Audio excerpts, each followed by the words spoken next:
Father, Son, and Holy Spirit. Amen. Dear God, our most gracious and heavenly Father, we thank you, God, for everything that you have done to us, God. We thank you, God, for all the blessings that you have showered upon us, God, and for the gift of life that you have given to Lord Bodhi, Lord God, as he celebrates his 73rd birthday, Lord God. May you continue to protect him and give him good health, Lord God, and continue to bless each and every one of us here who gathered here today to celebrate his momentous occasion. And as we have the food that we're about to partake, Lord God, may you continue to bless the food spiritually, Lord God, and hopefully that these nutrition will benefit our soul, Lord God. We love you so much, Lord God. We offer everything to you. In Jesus' name we pray. Amen. Amen. Happy birthday. Happy birthday to you. Happy birthday. Happy birthday. Happy birthday to you. Happy birthday to you. Happy birthday to you. Happy birthday, happy birthday, happy birthday to you. Happy birthday to you.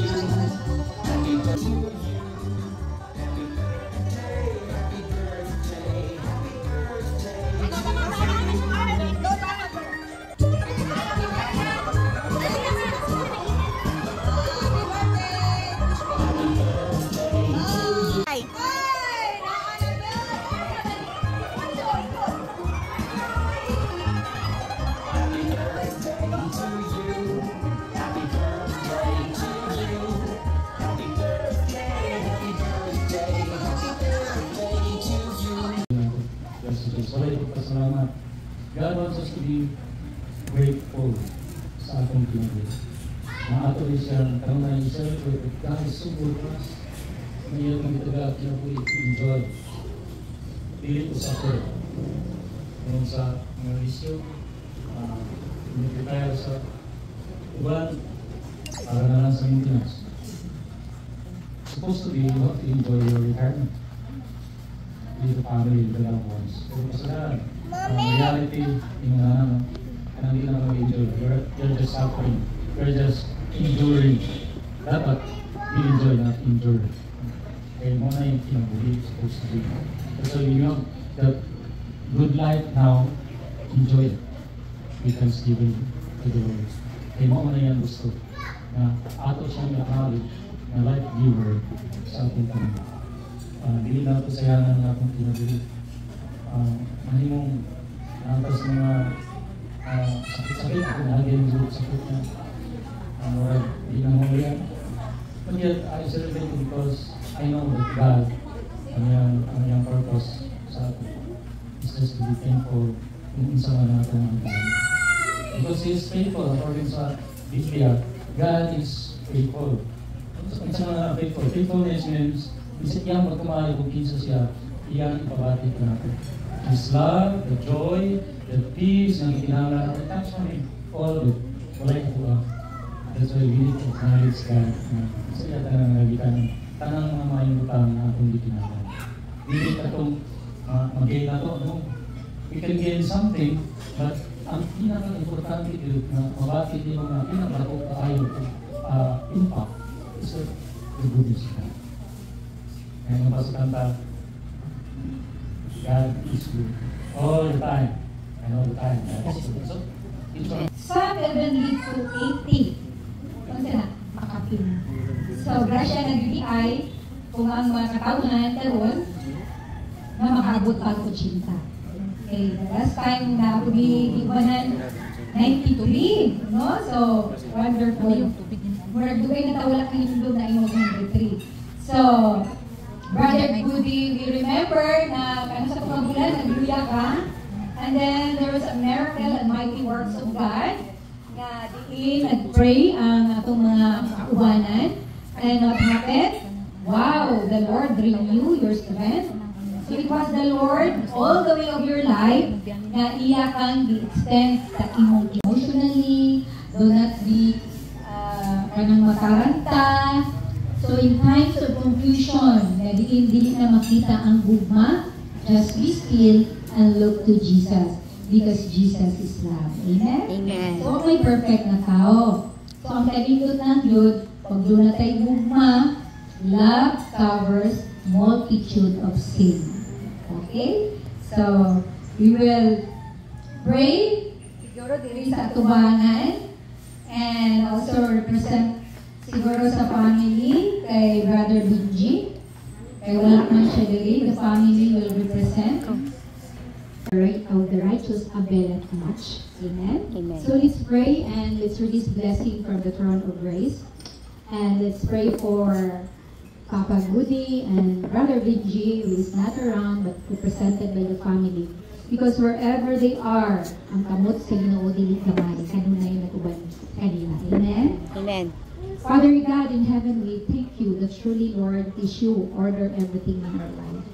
It is you who extended our life for the purpose of worship, for the purpose of knowing you, Lord. Salamat kaayo Ginoo, how you have extended the life of Brother Goody. Kabalo ni Ginoo sa iyang mga balatian. Nakita na Lord ang iyang kaluyahon. Nakita na mo Lord that sometimes he talks with the dead and wala na siya kusog. Lord, it was you who remained faithful and renew ni mo balik ang iyang kusog. Because of your great love, Father, salamat yun kaayo. Nadaghan ka gibakit na katauhan ni nagaampo, especially Lord sa kahintang sa iyang Ginoong balatian. And we pray, Lord, not only to strengthen na doon na siya kusog o kabaskog. We pray also, Lord, that he's healthy in body as healthy also sa iyang kalag Ginoo. Give him a strong spirit that will really, truly worship you, Lord. Let Jesus may encounter niya, Lord, that it is just not by name, but through the power of your spirit, maila ka niya, Ginoo. O salamat yun kaayo sa even sa pangitabo sa iyang kinabuhi. Gikan pa sa sinubanan, hantod karon and whatever, how long it will end, his life will glorify you, Lord. He's going to worship you. O salamat yun, Ginoo. That is a blessing to the kingdom of God, a blessing to the family, and a blessing to those, Lord, people who are praying for him, na mapasalamaton o kanunay ang iyang kasing-kasing magmalipayon. Give him perfect peace. O salamat sa gift of the family. Salamat, Lord, na kanunay ni mo igamit ang iyang mga anak and even sa iyang asawa. Let there be restoration of relationship. Let there be reconciliation, and Jesus is the mediator of the relationship. And let your love flow to each one of them, O God. Salamat kaayo Ginoo. Salamat na matinutanon, matinunanon ka Ginoo sa pulisan ni mo ani nga pamilya Ginoo. And whatever, Lord, ang kakulangon, ikaw yun ang magpuno. Because you have said it in your word, that your grace is sufficient to all our weaknesses. Father God, we also pray for Brother Benji. Salamat tayo, represented by his family, wife and children. Lord, ang yung pamalandungan na karoon na kapunon Ginoo. Layo man siya, pero ang imong presensya, nagauban ka ni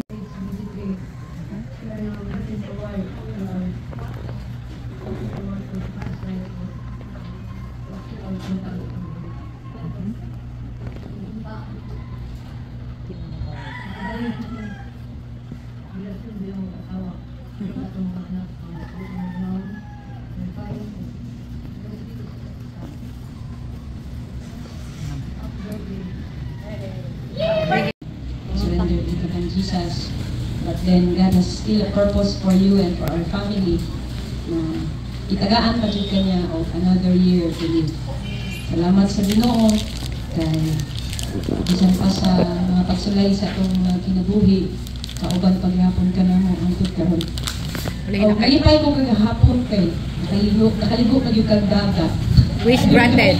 Lugay na kayo na niya pangandoy. Dito sa Dito na kagdagat no? Balik ako ka dito. Okay. Basta, Pa, we love you. I love you, Pa. And thank you. There's of the family, and hopefully now that you're getting stronger every day, hopefully balik ka na rin makataagaa, pasyal-pasyal sa park, sa beach, maligo, mga ginagawa mo before. And thank you also, Lolo, when I was a kid, you were always there sa bahay, nagtulong lagi, tapos minsan kay maghingi ako ng load sa'yo. And then, Tama. ng load, ano na.